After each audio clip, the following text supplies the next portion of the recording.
America was built by individuals and families who followed their dreams. This is their story.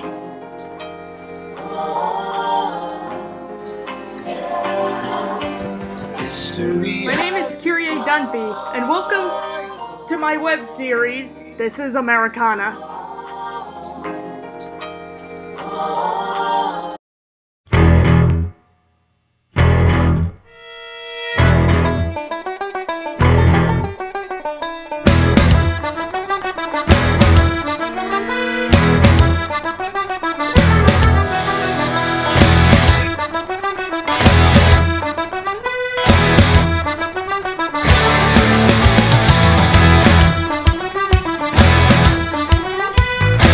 Okay, I wanted to start with that. So, yeah, could you tell me what those things were?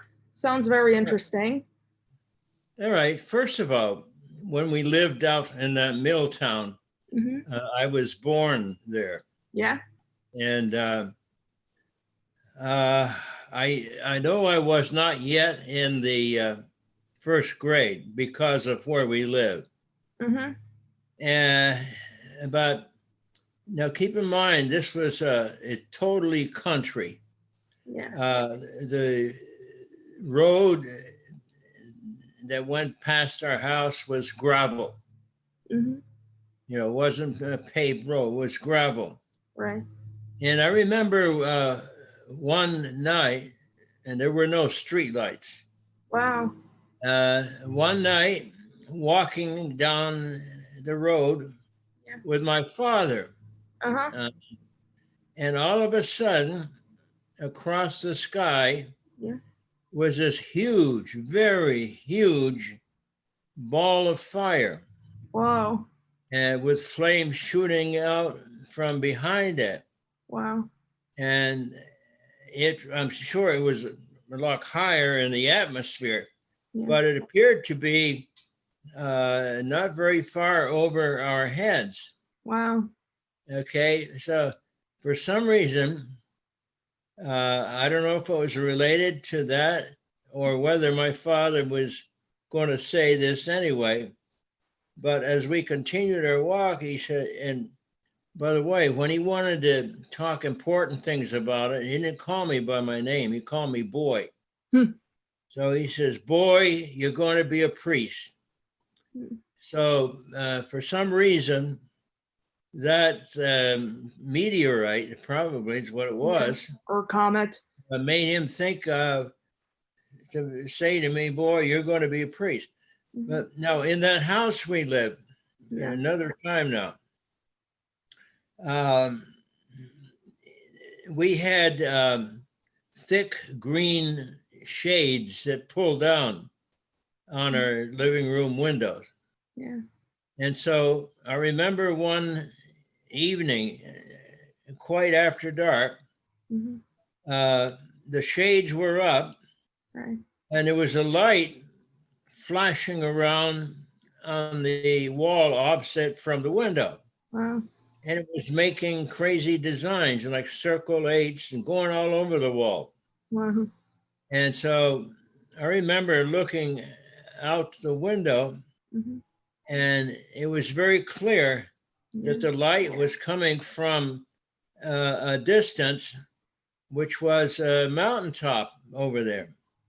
But the thing is, when it flashed on the walls, it made circles about the size of a normal flashlight flashing on the wall. And I've always wondered about that. So anyway, my mother pulled the big, thick green shade down, and light could not go through that. But that light still continued to make circles on the wall opposite that window. And I've never been able to figure out what that was. Now, that was somewhere around 1935 or 6 or something like that. But the laser was not invented until about 1962. So I've always wondered how that light could come from that mountaintop and still keep the intensity or the size ahead as it did. Right. And so as a result of that, as a result of my father's reaction to that meteorite, and me looking at these lights going on the wall, not knowing where they came from, to me, that was a signal that maybe I was going to be a priest. And, okay, and now another item of my father. Right. This was when we had moved to Waterbury. Now, when we were in Duxbury, as I say, that was country. Right. So I was probably in Duxbury, I was probably 9 years old. And my father bought me a BB gun, which was a rifle BB gun. Okay? Yeah. And I was pretty young. But in Vermont, people, almost everybody, native Vermonters, has guns. Okay. And so one day I was out in the woods and I shot a chipmunk and killed it. And it's been on my conscience for all these years. I'm so sorry I did it. Okay. Now, then I had that BB gun when we moved to Waterbury. And so I would guess now I'm about in the 8th grade. And so I had a friend whose name was Buddy, nickname was Buddy. And so one day, probably a Saturday, I said to Buddy, well, let's go out to the edge of town and do some target shooting with the BB gun. So we were walking down the street, and across the street, there was an automobile park that had beautiful, beautiful, shiny wheels on it. Now, I did not intend to shoot my BB gun, but I did because the wheels were so bright. I just wanted to aim the gun at it. And so I aimed the gun. I didn't intend to shoot, but the gun went off. Oh, no. And the BB went through, in back of where this car was a grocery store. And the BB went through the big plate glass window of the grocery store. And so I was scared to death. And so I ran home. And our apartment was on the 2nd floor. And I threw the BB gun out the back door. And for some reason, I crawled under my bed. I guess I was hiding. I was in the 8th grade. And my father happened to be home. And I said to him, Daddy, don't tell the police. Don't tell the police. Don't tell the police. So finally, I told him what I did. So he went down. Now, this grocery store was in the same building we lived in. And so he went down and talked with the owner of the store and offered to pay for the window. But the owner of the store said, well, it's just a little hole. Don't worry about it.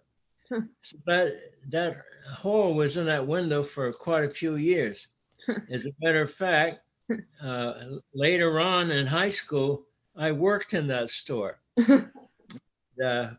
I think I got a couple of reminders of what I had done.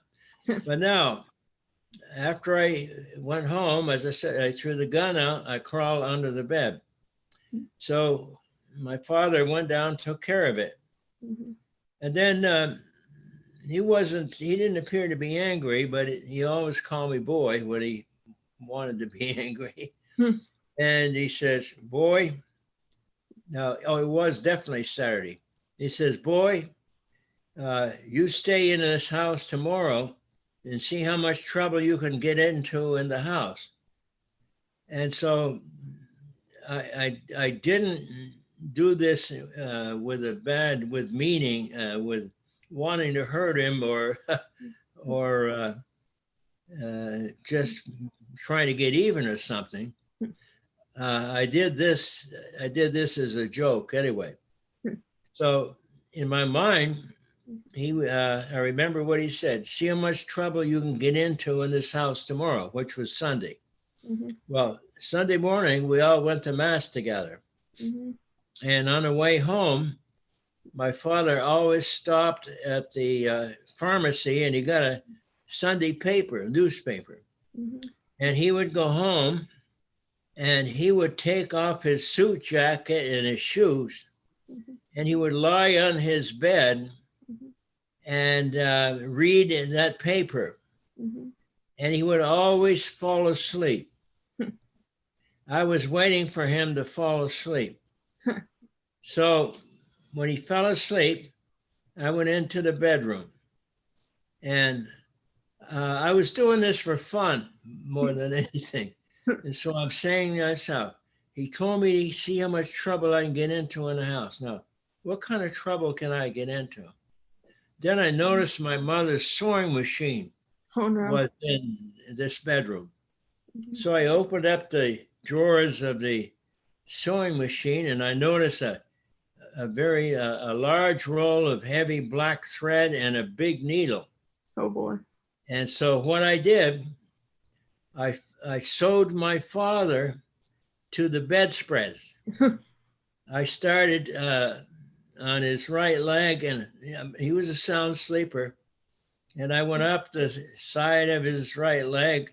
Then I went on his shirt, the arm of his shirt. And then over on the other side, I did the same thing. Now, he always slept on Sunday until my mother said, Dan, come on, it's time to eat. Like we would have brunch. Mm-hmm. So now my mother's name was Madeline. Mm-hmm. And so my father, I was waiting for him to come out. Mm-hmm. And so he came out and he stood in the door of the kitchen and he looked like a huge bat. Mm-hmm. He had his arms out and he looked like a huge bat with his spread on him, like he was going to fly. Mm-hmm. And he said to my mother, Madeline, why did you do this to me? Of course she didn't, I did. So eventually I confessed, but he never would believe I did that to him. So those are the two stories I wanted to share. Well, he has its eyes on me.